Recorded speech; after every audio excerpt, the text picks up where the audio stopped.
Bien, hermanos, les vamos a pedir por favor que tomen asiento los que no están sentados. Vamos a comenzar a aprovechar bien el tiempo que tenemos. Gracias al Señor por este tiempo que podemos pasar junto a la palabra de Dios.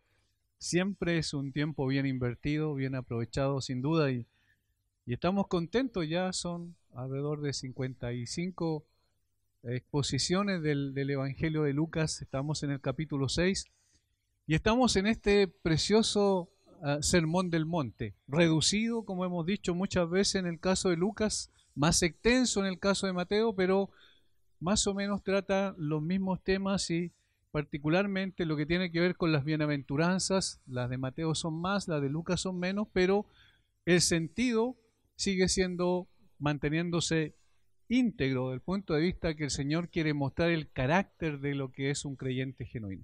Esas son las bienaventuranzas, podríamos decirlo así en una forma sintética, el carácter de los creyentes genuinos. Primero dijo que eran bienaventurados, dichosos, felices los pobres, porque vuestro es el reino de Dios. Los pobres, ¿por qué? Porque obviamente no está hablando necesariamente de la pobreza material, sino de la pobreza espiritual, de la condición de precariedad absoluta de una persona que no tiene la capacidad de poder agradar a Dios con sus hechos, con sus obras, con sus esfuerzos, y solamente puede entonces extender sus manos como un mendigo espiritual. Esa es la palabra que está allí y que involucra entonces el hecho de reconocer su precariedad y extender sus manos para recibir por gracia lo que no puede. También luego dijo, bienaventurados los que ahora tienen hambre, y ahí también dijimos, ¿cierto?, corroborándolo con lo que dice Mateo, hambre y sed de justicia, se refiere a un hambre y sed espiritual, al deseo de poder también llegar a tener esa justicia que es imposible que el hombre pueda ganar con sus méritos, pero sí es posible cuando el Señor la concede por gracia.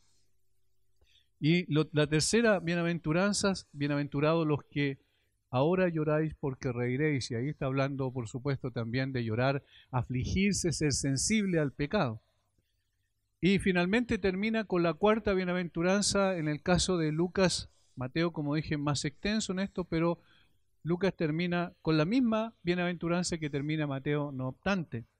Bienaventurados seréis cuando los hombres os aborrezcan y cuando os aparten de sí y os vituperen y desechen vuestro nombre como malo por causa del Hijo del Hombre.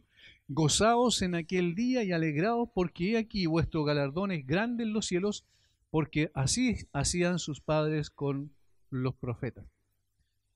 Lo interesante de esta bienaventuranza es que quizás es la más paradójica de todas, es decir, la más extrema en un sentido, porque es imposible poder decirle a alguien bienaventurado vas a ser o feliz vas a ser cuando te están persiguiendo. Obviamente una persona que está bajo persecución es un absurdo en un sentido decirle que es feliz, que es dichosa, que está satisfecha. Y esto es lo que aparece aquí en el versículo 22 y 23 de Lucas capítulo 6. Es imposible, humanamente hablando, ser feliz cuando somos perseguidos y cuando somos odiados, y aún mantener esa felicidad de la cual habla aquí el texto. Las primeras tres bienaventuranzas tienen que ver con cómo luce un pecador arrepentido, así podríamos decirlo. Las primeras tres describen cómo luce un pecador arrepentido. Humilde, deseoso de justicia y afligido por el pecado. Pero la cuarta bienaventuranza tiene otro enfoque. Noten que es interesante incluso gramaticalmente. Se ve o tiene que ver con cómo el mundo ve al creyente. Es la apreciación que el mundo tiene del creyente. ¿Por qué? Porque dice, bienaventurados seréis cuando los hombres os aborrezcan y cuando os aparten de sí y os vituperen y desechen vuestro nombre como malo. Cuando los hombres, es decir, los hombres sin Cristo, el mundo en general, los odie, los aborrezca, los aparte, los expulse, ese es el sentido, más adelante lo vamos a ver, los insulte, bienaventurados son cuando los hombres hagan eso con ustedes. Es la apreciación que el mundo sin Cristo tiene de aquellos que han confiado plenamente en el Señor. Por eso la visión cambia aquí. Pero al mismo tiempo también hay una comparación interesante. La primera bienaventuranza dice que de los pobres es el reino de Dios. Y esta última bienaventuranza que cierra el ciclo también está diciendo lo mismo. Gozaos en aquel día y alegraos porque aquí vuestro galardón es grande en los cielos. Es la misma sentencia o la misma promesa, podríamos decir, esta del versículo 23. Como lo expresó Carlos Spurgeon, esta es la bendición peculiar de los elegidos de Dios, singular, especial, y ocupa un lugar muy alto en la lista de honor. El único homenaje que la impiedad puede rendir a la justicia es perseguirla. El único homenaje que la impiedad puede rendir a la justicia es perseguirla. Aquellos que en la primera bienaventuranza eran pobres en espíritu son despreciados aquí, lo mismo que golpeados por la pobreza. Y en ello, o en esto, ellos alcanzan un nuevo privilegio real, que por segunda vez garantiza a los hombres el reino de los cielos. Esto es significativo, esto es también al mismo tiempo pedagógico para nosotros porque nos enseña que cada vez que queramos acercarnos más, parecernos más a Cristo, identificarnos más con Él de tal forma que nuestro carácter también se ha conformado más a su imagen, vamos a recibir como consecuencia lógica, y esto como un honor, la persecución de los impíos. Por eso es que es paradójico, es extraño de poder comprender, pero al mismo tiempo es una verdad inalterable de las Escrituras y es una enseñanza que nos ayuda también a prepararnos para momentos álgidos, complejos, difíciles que pueden venir sobre la iglesia del Señor Jesucristo. Estos que poseen el reino de los cielos, porque como posesión presente, ese es el sentido, ¿cierto? Y certeza futura, no obstante, son perseguidos en el presente. Son odiados, insultados, calumniados. Ahora, no debido a alguna falta personal, sino debido a su carácter piadoso. Y esto es lo interesante, que dice, por causa del Hijo del Hombre, es decir, por identificarse con Él, por parecerse a Él, entonces van a ser consecuentemente odiados. Del mismo modo como Daniel en las Escrituras, recuerdan ahí en el capítulo 5 o 6, no recuerdo bien, de Daniel, allí aparece el capítulo 6 específicamente cómo quisieron los gobernantes de ese tiempo destruir la reputación de Daniel y quisieron buscar alguna causa por la cual acusarlo delante del rey Darío y no pudieron. ¿Por qué? Porque era un hombre piadoso, un hombre íntegro. Y entonces recibió la odiosidad y el aborrecimiento de aquellos que no lo eran como consecuencia lógica. La piedad tiene cualidad de despertar la odiosidad de la impiedad. Esta es una cosa interesante. La piedad tiene la cualidad de despertar la odiosidad de la impiedad. Los creyentes genuinos, sin duda, en un momento o en más que un momento, según la voluntad del Señor, vamos a pasar por este tipo de cosas, es decir, por este tipo de persecución. ¿De qué manera se va a manifestar? No sabemos, eso está el resorte del Señor. ¿Por qué camino nos va a llevar? Pero sí, es un hecho que el creyente va a ser perseguido. ¿Por qué razón? John Stott dice, la persecución es simplemente el choque entre dos sistemas de valores irreconciliables. La persecución es simplemente el choque entre dos sistemas irreconciliables y por eso, y esa es una de las cosas extrañas de repente de la iglesia, cómo se concibe el cristianismo, por eso es extraño cuando el creyente no tiene ningún problema con el mundo. Es extraño cuando la iglesia no choca en el sentido de dos valores completamente opuestos, contrarios, y que se excluyen mutuamente. Es imposible ser un creyente y aceptar al mismo tiempo los valores y los principios de un mundo sin Cristo. Palabras similares a las dichas por John Stott son las de John MacArthur. Él dice, cuando el mundo choca con el cristianismo siempre hay conflicto, convicción, culpa, resentimiento y persecución. Siempre va a ocurrir esto. Y ahí es donde nos empezamos a preguntar por qué no ocurre entonces en nuestro tiempo. Y ahí es donde necesariamente debemos revisar nuestra propia vida. Como el apóstol Pablo dice, los que quieren vivir piadosamente en Cristo Jesús padecerán persecución. Por tanto, hay un precedente para, vamos a decirlo así, para sufrir persecución, y el precedente es vivir piadosamente en Cristo. Es imposible ser un creyente conforme a la voluntad de Dios y no entrar en conflicto con la filosofía y estilo de vida del mundo. Es completamente imposible. Por eso es que es absurdo muchas veces cuando la gente o los mismos creyentes dentro de nosotros mismos nos criticamos porque alguien entra en conflicto con el mundo. Esta persona no es prudente, dicen, porque está haciendo algo que en realidad está despertando el enojo de la gente. El enojo de la gente va a ser despertado porque vivimos piadosamente en Cristo. Ahora, si somos imprudentes, por supuesto, o que vamos a hacer también recibir la odiosidad del mundo, pero ya no por causa de Cristo, sino por causa de nuestro propio pecado.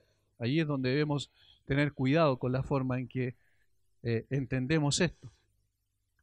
No necesariamente este aborrecimiento, odiosidad del mundo, es porque los creyentes busquen el conflicto, sino porque el mundo no acepta los sistemas de valores que rigen el cristianismo. Y si somos consecuentes con esos sistemas de valores, si aplicamos, en otras palabras, la palabra de Dios a la vida cotidiana nuestra, necesariamente se va a despertar la odiosidad de un mundo sin Cristo. Esto es imposible de evitar.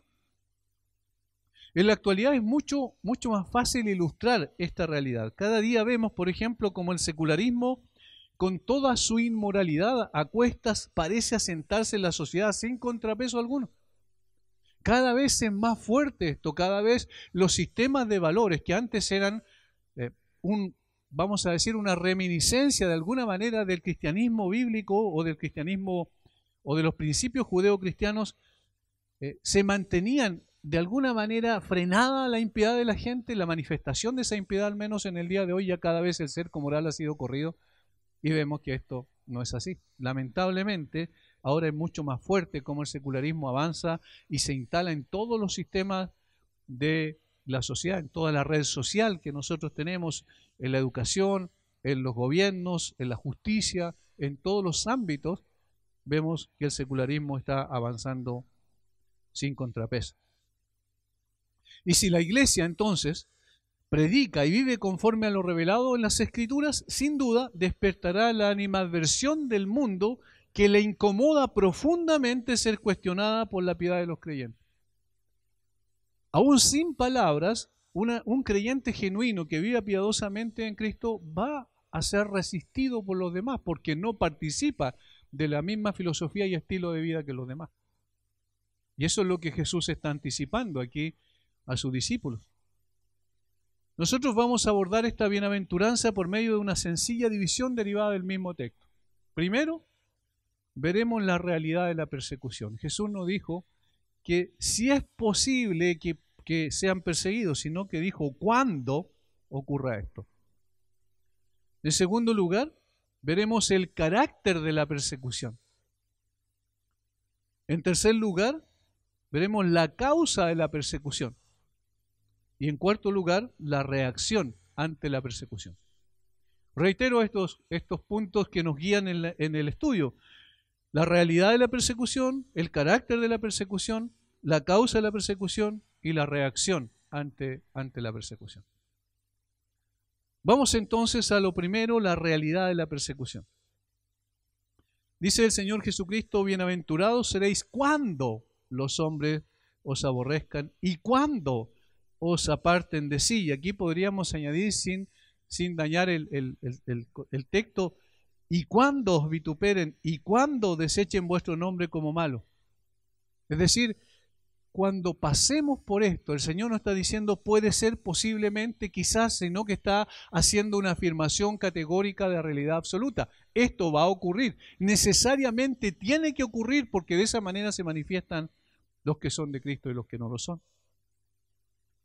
Esta realidad es tan vivencial para la persona del Señor Jesucristo que a esa altura de su ministerio ya estaba experimentando el rechazo y la animadversión que iría creciendo hasta llevarlo finalmente a la cruz. Cuando él enseñó el Sermón del Monte, ya se había manifestado un cierto rechazo, no todavía con toda la fuerza que posteriormente se manifestó, pero él ya estaba viviendo esa realidad. En ciernes todavía, pero ya era una realidad. La misma noche antes de ir a la cruz, en el gran sermón del aposento alto, como se conoce, Juan capítulo 13 al capítulo 17, particularmente en el capítulo 15, versículos 18 y 20, el Señor Jesucristo dijo lo siguiente: si el mundo os aborrece, sabed que a mí me ha aborrecido antes que a vosotros. Acordaos de la palabra que yo os he dicho: el siervo no es mayor que su Señor. Si a mí me han perseguido, también a vosotros os perseguirán. Fíjense lo categórico que es. Por eso decimos que es una realidad indisputable e imposible de evadir. Si el mundo os aborrece, sabed que a mí me ha aborrecido antes que a vosotros. Y ahí está la causa principalmente. Acordado de la palabra que yo os he dicho: el siervo no es mayor que su Señor. Si a mí me han perseguido, también a vosotros os perseguirán. A ustedes los van a perseguir así como a mí me han perseguido. Ya el Señor estaba a punto de entregar su vida por nosotros en la cruz, era la noche antes, estaba solamente con sus discípulos en el aposento alto y Él está reiterando esta verdad, la misma que está enseñando aquí en el Sermón del Monte. Estas afirmaciones son de algo inminente, de algo imposible de evitar, no de una posibilidad, sino de una realidad. Esto a su vez se vio plasmado en la práctica con sus apóstoles al inicio de la era cristiana. Pedro y Juan despertaron el resentimiento de los sacerdotes y saduceos, también de los fariseos, porque predicaron valientemente el Evangelio. Y de esa manera se identificaron con el nombre de Cristo. Hechos capítulo 4, muy temprano en la iglesia, recién naciendo nada más la iglesia, dice en el capítulo 4, versículo 1 del libro de los Hechos: hablando ellos al pueblo, vinieron sobre ellos los sacerdotes con el jefe de la guardia del templo y los saduceos, resentidos de que enseñasen al pueblo y anunciasen en Jesús la resurrección de entre los muertos. Y vemos cómo ya despertaron la odiosidad de ellos. Más adelante los amenazaron, versículo 18, y llamándolos les intimaron que en ninguna manera hablasen ni enseñasen en el nombre de Jesús. Mas Pedro y Juan respondieron diciéndoles: juzgad si es justo delante de Dios obedecer a vosotros antes que a Dios, porque no podemos dejar de decir lo que hemos visto y oído. Entonces ellos les amenazaron y les soltaron. Allí comienza a plasmarse lo que Jesús ya había enseñado. Seguramente sus discípulos recordaron estas palabras del Sermón del Monte en esas circunstancias. Primero fueron amenazados, luego fueron azotados, más adelante lo dice el mismo libro Los Hechos, y finalmente fueron asesinados. El caso de Esteban, ustedes bien lo conocen. La multitud que escuchaba, dice Esteban, se pusieron furiosos y rechinaban los dientes contra él. Pero Esteban, lleno del Espíritu Santo, puesto los ojos en el cielo, vio la gloria de Dios y a Jesús que estaba a la diestra de Dios. Esteban tomó la palabra y dijo: veo los cielos abiertos y al Hijo del Hombre que está a la diestra de Dios. Entonces ellos, gritando, se taparon los oídos y arremetieron a una contra él. Lo echaron fuera de la ciudad y lo apedrearon. Los testigos pusieron sus ropas a los pies de un joven que se llamaba Saulo. Mientras lo apedreaban, Esteban oraba y decía: Señor Jesús, recibe mi espíritu. Y puesto de rodillas, clamó a gran voz: Señor, no les tomes en cuenta este pecado. Habiendo dicho esto, durmió. ¿Qué es lo que está mostrando este hecho? Que lo que Jesús anticipó ya se estaba plasmando en realidad. Jesús les dijo: bienaventurados seréis cuando los hombres os aborrezcan y cuando os aparten de sí y os vituperen y desechen vuestro nombre como malo. Eso es lo que estaba ocurriendo precisamente en la iglesia primitiva. ¿Qué es lo que nos está enseñando? Que es una realidad. Lamentablemente, durante mucho tiempo fuimos de alguna manera enseñados en que todo lo que nos pasara a nosotros era simplemente digamos, lo que teníamos que ver era lo que iba a pasar posteriormente cuando estemos en la gloria con el Señor, y casi evitar el hablar o enseñar sobre la persecución. Pero la persecución es algo que está no solo en la enseñanza de Jesús, como hemos visto, sino también en la enseñanza de los apóstoles y en la vida misma de ellos. Recuerden al apóstol Pablo, yo lo cité hace un rato atrás: todos los que quieren vivir piadosamente en Cristo Jesús padecerán persecución. 2 Timoteo 3:12. Esto también es corroborado en la vida de los que comúnmente llamamos los héroes de la fe, de Hebreos capítulo 11. Ahí uno ve cómo entregaron sus vidas, fueron aserrados, fueron apedreados, fueron tratados pero terriblemente mal por el mundo sin Cristo, porque la odiosidad iba a ser una realidad. Jesús lo anticipó y ellos lo vivieron claramente. Así ha sido también en los 2000 años de historia de la iglesia. Si uno lee un libro de la historia de la iglesia, se va a dar cuenta que cada cierto tiempo esos hechos se manifestaban en contra de la iglesia. Y en el día de hoy no es distinto, porque hay lugares en el Asia o en Oriente, para decirlo de alguna manera más general, donde los creyentes están dando su vida por su fidelidad a Cristo también. Son muchas veces degollados por los musulmanes radicales, por los grupos terroristas musulmanes, porque esa es la forma de matar a los infieles según el Corán. De tal forma que esto se plasma en la realidad, en la práctica. No es una cuestión de tipo filosófica, solamente algo académico, sino que es una realidad. Ahora, cuando las convulsiones mundiales están anticipando la posibilidad cierta de una persecución a la iglesia en Occidente, debemos entonces estar mucho más apercibidos de esta realidad y poder actuar consecuentemente frente a ella. Jesús afirmó que esto sería así, sin duda, y sin duda ha sido durante los 2000 años de historia de la iglesia, y también lo será en nuestro contexto. Ahora, ¿por qué lo encontramos raro esto? ¿Por qué encontramos, pero ¿por qué hablan de eso? ¿Por qué hablan de la persecución? Quizás porque nosotros no hemos vivido persecución aquí en nuestro contexto, en el occidente, por lo menos en nuestro país, fuera de que los primeros años, quizás las primeras décadas del siglo XX, había desprecio, no tenían los creyentes genuinos donde sepultar a sus muertos, porque la Iglesia Católica era la dueña en un sentido, de los cementerios. Cosas de esa naturaleza se vivieron, pero una persecución abierta más fuerte no hemos sufrido. Ahora, ¿de qué tipo va a ser esta persecución? Y aquí pasamos a lo segundo, que es el carácter de la persecución. Jesús usó 4 verbos aquí para describirlo: aborrecer, apartar, vituperar y desechar. Estos 4 verbos son los que aparecen en el versículo 22. Bienaventurados seréis cuando los hombres os aborrezcan, cuando os aparten de sí, cuando os vituperen y cuando desechen vuestro nombre como malo. Sin duda, el verbo que es el origen o la fuente de los demás, es decir, el que dirige toda los otros 3 verbos, es el aborrecer. Bienaventurados seréis cuando los hombres os aborrezcan, dice. El odio a los discípulos de Cristo es la raíz amarga de la que surge la persecución. Donde hay odio en el corazón, necesariamente no es de extrañar, quiero decir, que haya injuria en los labios. Eso es lo que a continuación menciona. Y como los discípulos de Cristo fueron entonces odiados, vituperados, insultados y expulsados de la iglesia judía por causa de él, ahora los discípulos, que abrazarán cordialmente también y completamente en una confianza absoluta la fe del Señor Jesucristo y se mantengan firmes en esa fe transmitida por nuestro Salvador, ¿qué es lo que deben esperar como consecuencia? El odio y la persecución.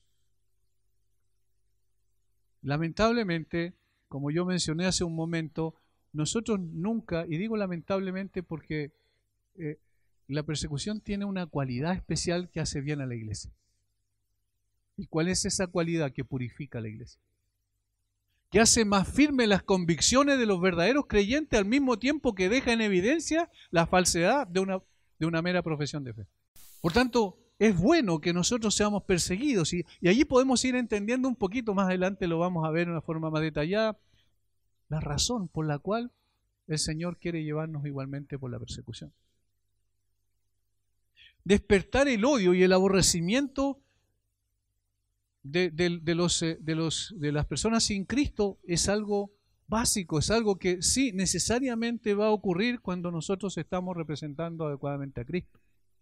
Este sentimiento de aborrecimiento despierta la acción de aquellos que se sienten confrontados por la vida y la fe de los creyentes. Y allí está el punto focal. Cuando nosotros vivimos de acuerdo a la voluntad de Dios, cuando nosotros somos apasionados por Cristo, cuando nosotros empezamos a vivir nuestro cristianismo en una relación de intimidad con el Señor y eso se plasma a través de las acciones concretas, evidentemente va a producir problemas porque se va a producir el choque de estilos de vida, de valores distintos, como dice Stott. Y por tanto, entonces, cuando son confrontados, sus acciones tomarían la forma de, y aquí mencionan los otros tres verbos que siguen a este aborrecimiento. La motivación es el aborrecimiento y el odio hacia los creyentes. Y las acciones propiamente tal son estas. En términos literales, lo que está diciendo allí Lucas, cuando se aparten de sí, está hablando de la excomunión, de la expulsión de las sinagogas específicamente, en el contexto. En aquel tiempo era algo que también implicaba la exclusión social y aún comercial en ciertos casos.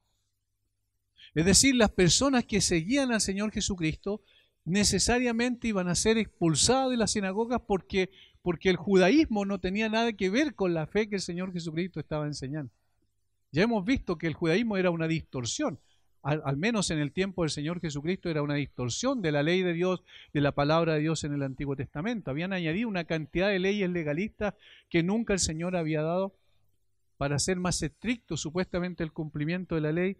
Y entonces cuando alguien seguía a Cristo iba a ser expulsado. ¿Cuál es el ejemplo bíblico que tenemos? Juan capítulo 9, cuando el Señor sana, le da vista al ciego de nacimiento. Y entonces van y consultan con los padres y los padres dicen, no sé, pregúntenle a él, edad tiene. Él va a responder. ¿Y por qué los padres dijeron eso? Porque tenían miedo, dice Juan, de ser expulsado de la sinagoga. De tal manera que ese es el contexto en el cual estaba hablando aquí el Señor Jesucristo. Por supuesto, en el día de hoy no tenemos esas circunstancias. Sin embargo, el principio sigue siendo el mismo.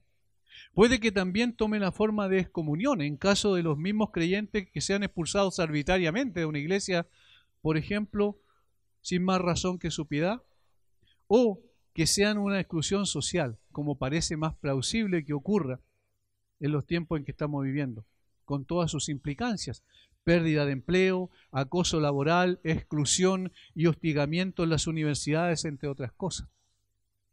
Es decir, los creyentes que quieren vivir de acuerdo a la voluntad de Dios, y eso obviamente son los verdaderos creyentes, van a recibir el hostigamiento, la exclusión en ciertos grupos, ¿cierto? En ciertos sectores de la sociedad, producto de mantener su fe incólume y sus principios de vida sin transar con ellos. Por tanto, eso es lo segundo. Este mismo aborrecimiento, y esto es lo tercero, también sería la fuente del vituperio. ¿Qué es lo que es el vituperio? Es el insulto, la calumnia, la difamación. Cuando el caso de Daniel no encontraron nada por lo cual lo acusaron, finalmente usaron la misma piedad como un fundamento para su acusación. La misma piedad de Daniel.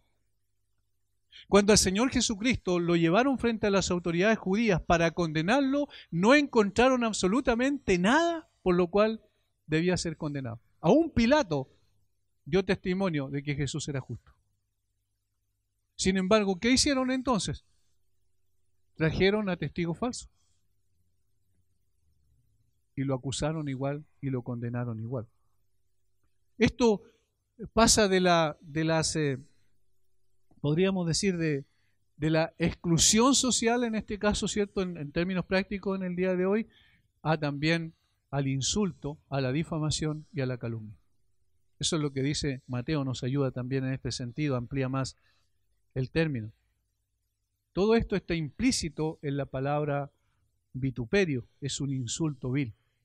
Tal como Pablo le diría a los corintios, siendo injuriados, bendecimos, siendo perseguidos, lo sufrimos, siendo difamados, suplicamos, somos hechos como la inmundicia del mundo y somos el desecho de todo.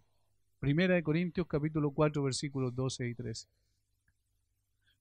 Hermanos, cuando nosotros leemos estos versículos, ¿pasa algo con nosotros en cuanto a la reflexión y a la meditación del texto? Pablo estaba hablando de hechos concretos, estaba diciendo, esto pasa con nosotros, esto ocurrió con nosotros. Nos han difamado,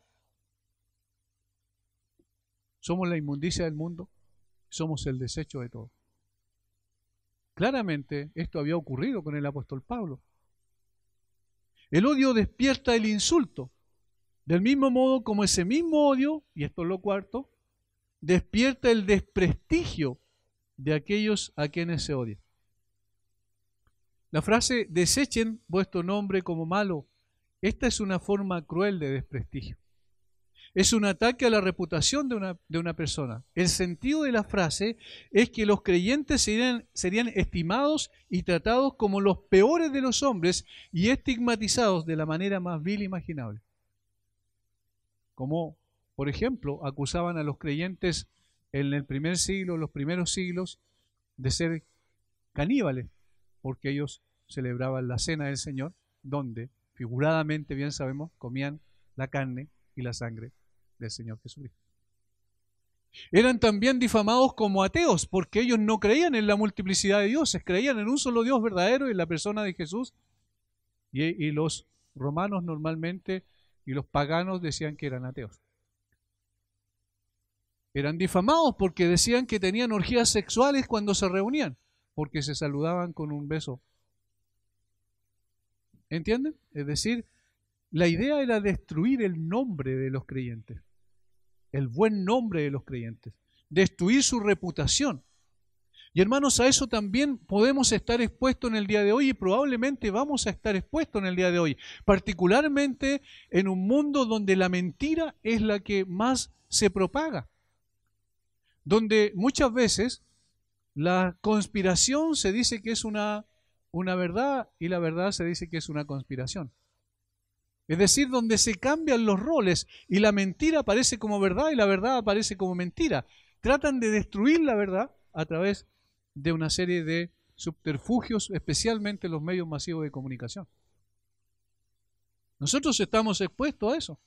Y seguramente, y lo hemos visto ya, cuando empezó esto del COVID aquí en nuestro país, por ejemplo, ¿cuántas acusaciones hubieron por iglesias que se reunieron y supuestamente eran foco de contagio? ¿Recuerdan?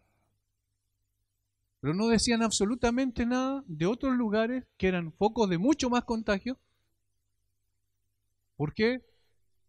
¿Por qué la diferencia? Porque querían difamar el buen nombre de los creyentes. Eso, sin duda, es algo que en el día de hoy también ha ocurrido y va a seguir ocurriendo seguramente en una forma mucho más creciente.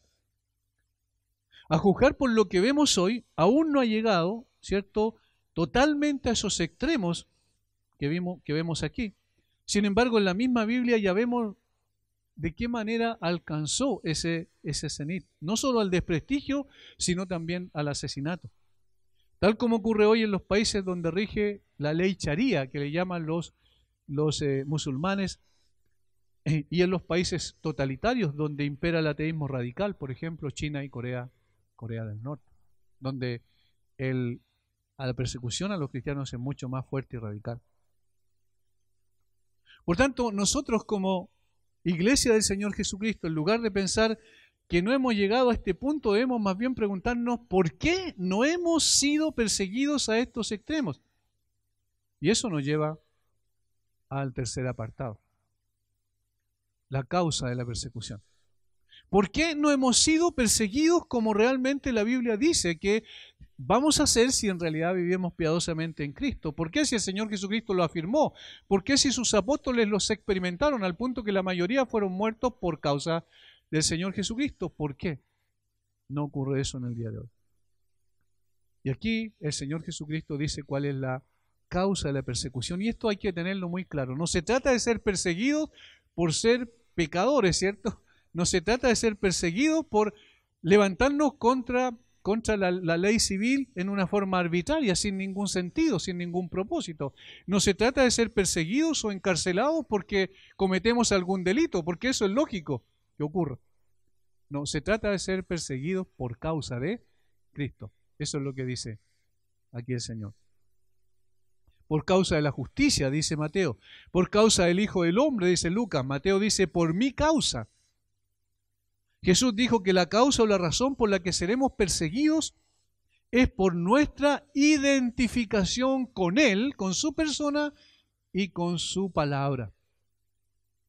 La causa por la cual el cristianismo y los creyentes y la iglesia es perseguida es por causa de nuestra identificación con la persona de Jesús y es por nuestra identificación con la palabra de Jesús.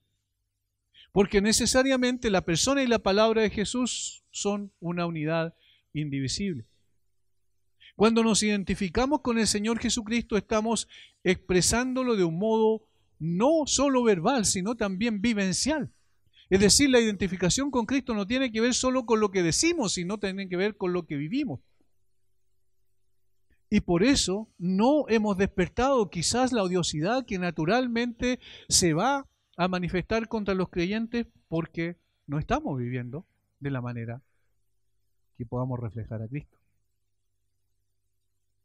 Cuando envió a sus discípulos de 2 en 2, les dijo, y seréis aborrecidos de todos por causa de mi nombre, Mateo 10:22, en el mismo contexto donde dice que los iba a enviar como ovejas en medio de lobos. Seréis aborrecidos de todos por causa de mi nombre. También Juan 15:21, Jesús dijo, mas todo esto harán por causa de mi nombre. ¿Notan? Es decir, aquí no hay más de dos posibilidades, hermanos. O nos identificamos con Cristo o nos identificamos con el mundo. Si nos identificamos con el mundo, tenemos problemas con Cristo. Si nos identificamos con Cristo, tenemos problemas con el mundo. Eso es ineludible. Pero obviamente nosotros conocemos al Señor. Él dio su vida por nosotros en la cruz, de tal manera que nuestra identificación es con Él. Y al identificarnos con Él, necesariamente entramos en conflicto con el mundo. Eso es lo que nos está enseñando la Biblia. Ahora, es la identificación pública con el Hijo de Dios lo que atrae el odio y el resentimiento del mundo, no la identificación privada. Porque eso es muy fácil. Por ejemplo, aquí nosotros estamos resguardados en un sentido, ¿cierto? Porque somos puros creyentes. Aquí podemos decir, nosotros nos identificamos con Cristo, pero no es a esa identificación a la que se refiere, sino a la identificación pública, porque cuando nos identificamos públicamente con Jesús, ahí entramos en conflicto con el mundo. No es meramente la identificación formal en el seno de una iglesia local, sino una vida que manifiesta el carácter de Cristo en el mundo. Eso es lo que produce choque. Dijo el mismo Señor Jesucristo o Juan escribió de Cristo que la luz había venido a este mundo, pero los hombres amaron más las tinieblas que la luz. En realidad Jesús lo dijo en Juan capítulo 3. Por tanto, el Señor no está físicamente en el día de hoy porque, como bien sabemos, ascendió a los cielos y se sentó a la diestra del Padre hasta que todos sus enemigos sean puestos por estrado de sus pies, pero dejó a su iglesia, que es el cuerpo, que es el que es la parte visible, vamos a decir, de Cristo en esta tierra, y en consecuencia, cuando nosotros nos parecemos a Cristo, vamos a producir el resentimiento de las personas. No es una profesión de fe meramente, sino una acción consecuente con esa profesión. Es el carácter distintivo del creyente el que incomoda al mundo. El creyente es perseguido porque es un cierto tipo de persona y porque él se comporta de una manera determinada, conforme a lo enseñado en la palabra de Dios. Cuando eso ocurre, entonces las cosas son distintas y van a empezar a tener problemas con aquellos que viven de esa manera. Los que reciben la bendición de ser perseguidos, porque por eso digamos eso es lo que dice el Señor aquí, bienaventurados, dichosos, bendecidos, los que son perseguidos, lo hacen porque son perseguidos porque se identifican con Cristo. Y son perseguidos porque se parecen a Él.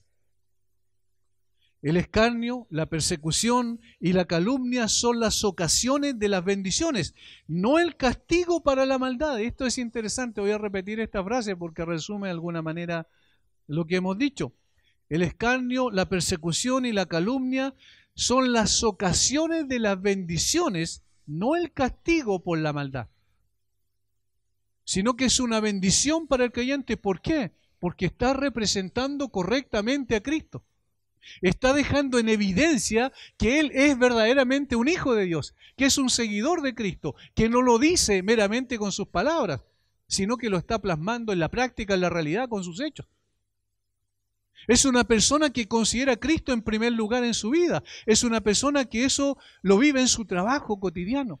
Es una persona que a través de su honestidad y los valores que derivan de las Escrituras se ve que es distinto.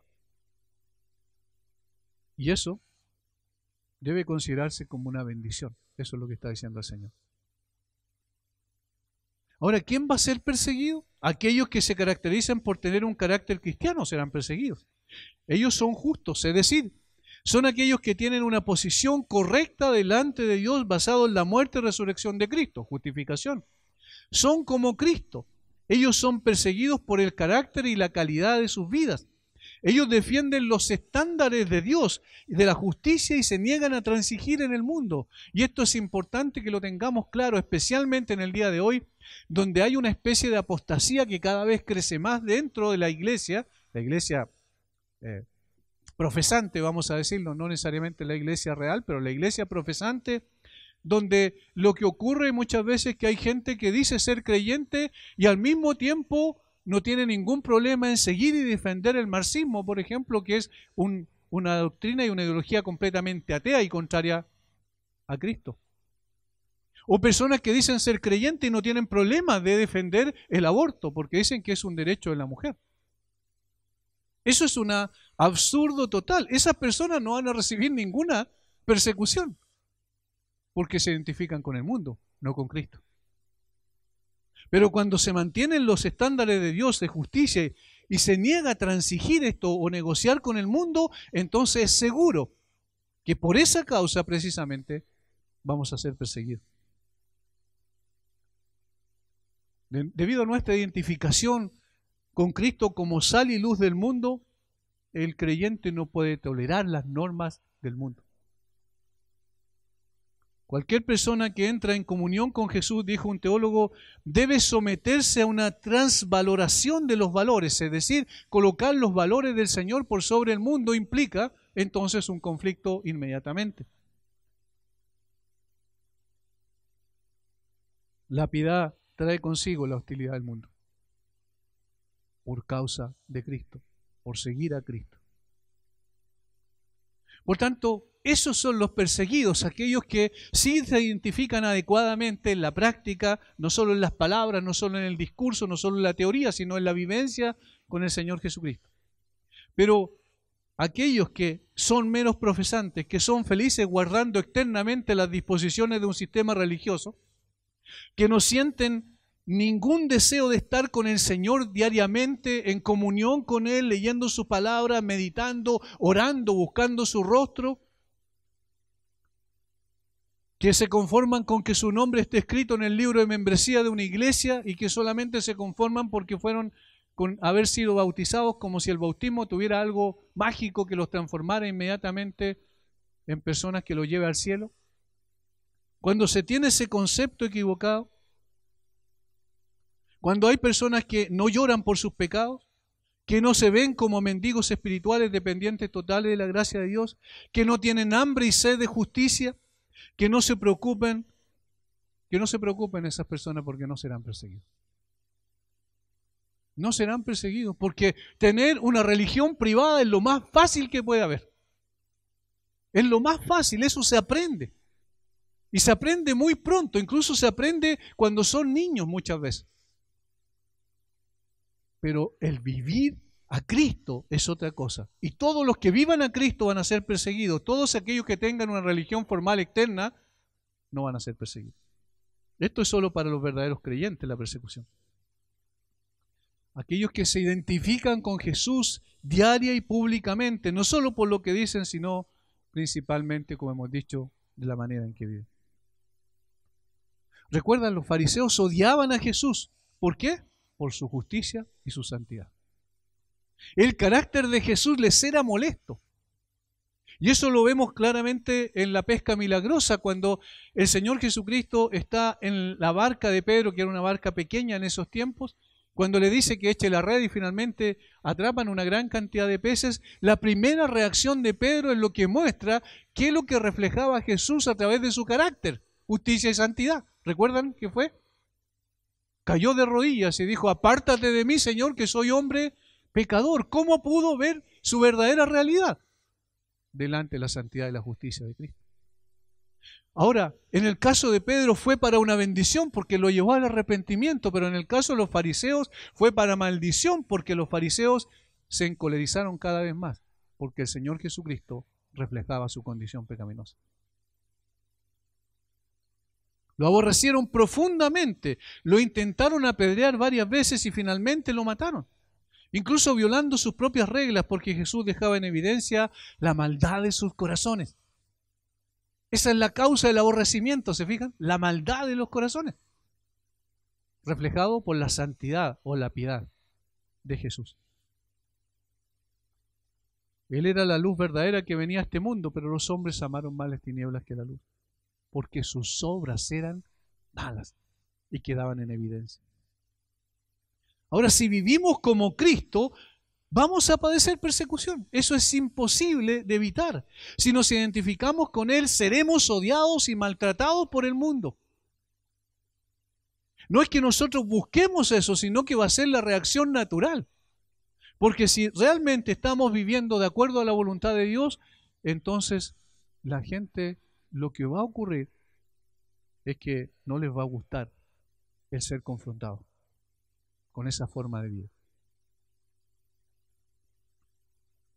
Jesús está diciendo aquí que hay un abismo entre los discípulos y el mundo. Jesús se negó a estar en sintonía con el mundo o dar cabida a sus normas. Jesús no encajaba en el comportamiento políticamente correcto que el mundo de su época exigía. Y ojo con esto, porque en el día de hoy hay muchos creyentes, incluso pastores, que quieren ser políticamente correctos para no ser rechazados por los demás.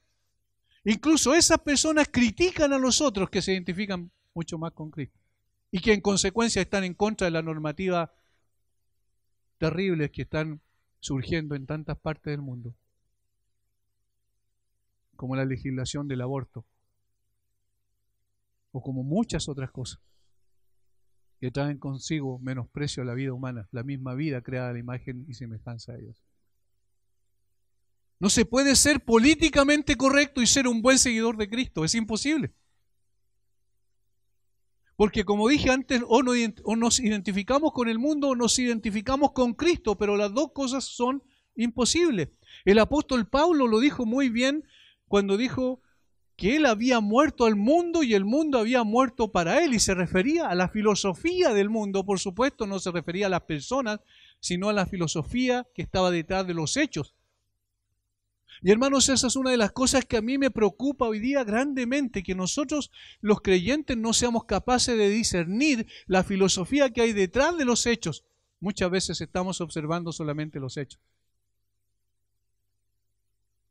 Detrás de lo que pasó en Estados Unidos hay una filosofía.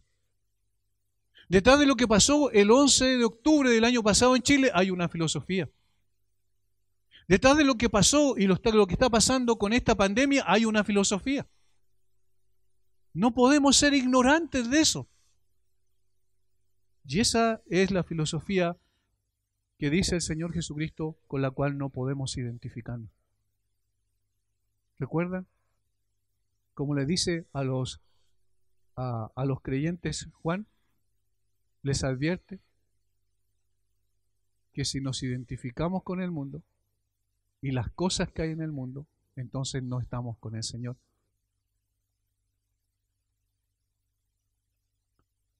El mundo siempre va a rechazar a los discípulos de Jesús por el mismo comportamiento y los valores que defienden. Las cosas no han cambiado. Los creyentes son invitados inoportunos en un mundo que es diametralmente opuesto a los valores de Cristo. Al igual que los apóstoles del primer siglo son perturbadores de la paz. Eso es lo que dice normalmente el mundo. Es una paz ficticia, por supuesto, que el mundo adora. No es una paz real. Nosotros somos proclamadores de esa paz. Y con el Evangelio estamos diciendo reconciliados con Dios, precisamente porque el hombre es un enemigo de Dios. Y cuando decimos eso, producimos ya problemas en la gente. Esta bienaventuranza pone a prueba nuestro concepto de Cristo y nuestro concepto del cristianismo. Si somos bíblicos, sabemos que la gloria es precedida por la aflicción y que a la corona la antecede la cruz. Eso es lo que nos enseñó el Señor Jesucristo a través de su misma vida. Que el sufrimiento es algo a lo que tenemos que hacer frente cuando y cómo, y en circunstancias que el Señor ha determinado. La única manera de evitar sufrir persecución sería transar o negociar con la verdad. El mundo solo aborrece aquello que contradiga sus presuposiciones, aquello que deje en evidencia su real condición, aquello que lo exponga tal como es. Eso es lo que aborrece el mundo. Pero si nosotros vamos y estamos de acuerdo con todo el mundo, no hay problema, mira, si tú piensas así, no te preocupes, está bien. Y empezamos a echarnos para atrás en un sentido y decimos, bueno, aquí podemos ser valientes dentro de los cuatro paredes, pero afuera tenemos que tener mucho cuidado con lo que decimos. No. Hermanos, yo estoy seguro de una cosa, el Señor hoy día está levantando, y esto, entiéndanme bien, profetas y no poetas, porque el mundo requiere profetas y no poetas. Y no estoy hablando de profecía predictiva, estoy hablando de un llamado al arrepentimiento, y un llamado al arrepentimiento es precedido por la evidencia de que el mundo está a la deriva sin Cristo y que el hombre es corrompido desde la corona de la cabeza hasta los pies. ¿Y eso qué trae? Animadversión de los demás. De hecho, la Biblia da cuenta de las circunstancias adversas que debemos enfrentar por nuestra identificación con Cristo. Pablo dijo a los filipenses que tanto la fe como la aflicción eran un don de Dios. Pedro expresó que era necesaria la aflicción conforme a la voluntad de Dios para purificar nuestra fe y traer gloria al nombre de Dios en la manifestación de Jesucristo. Y esta carta está escrita en un contexto de sufrimiento por causa de Cristo. De hecho, dice que los creyentes no deben sorprenderse por la manifestación del sufrimiento y la aflicción y la persecución. La persecución, en definitiva, es un instrumento en las manos de Dios para probar nuestro carácter, para dejar en evidencia lo genuino de nuestra fe, para purificar y edificar nuestra vida y para llevarnos a anhelar nuestro encuentro con Cristo. Todos estos son propósitos que tiene la persecución. Hermanos, llegará el día en que deberemos estar dispuestos a pagar quizás un costo mucho más alto del que alguna vez nos imaginamos por seguir a Cristo. En algunos lugares del mundo esto ya es una realidad. En Occidente estamos a puertas probablemente de una persecución como la que nunca antes hemos visto. Debemos estar preparados.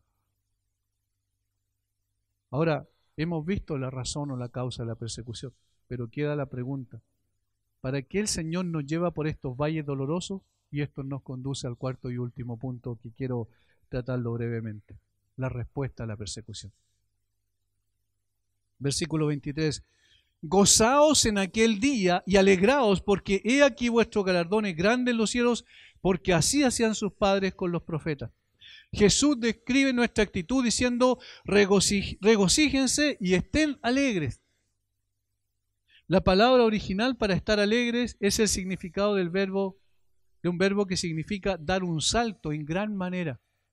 Es decir, una alegría que se tiene que expresar también físicamente. Es tanta la alegría cuando un niño, uno lo ve tan contento, dice, está saltando de alegría.